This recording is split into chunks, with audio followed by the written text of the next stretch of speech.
All right. Now, from that point on, the job's done. Uh, how long until I get paid, or you get paid? And for that example. Yeah.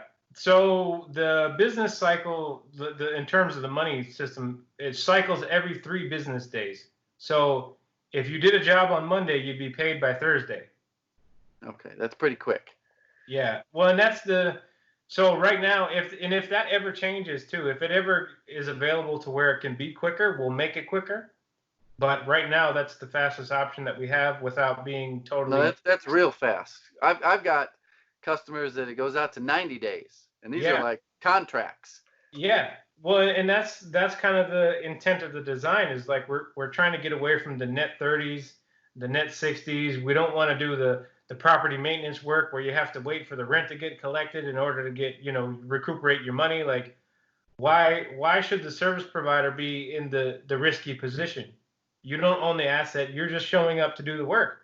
Like the person who owns the asset should be the one like, handling all the risk, and they should be paying the bill up front, Yeah. in my opinion. But because of the structure of society or however we got to this point, it actually is in reverse. And so we're trying to change that too, where you get paid right away.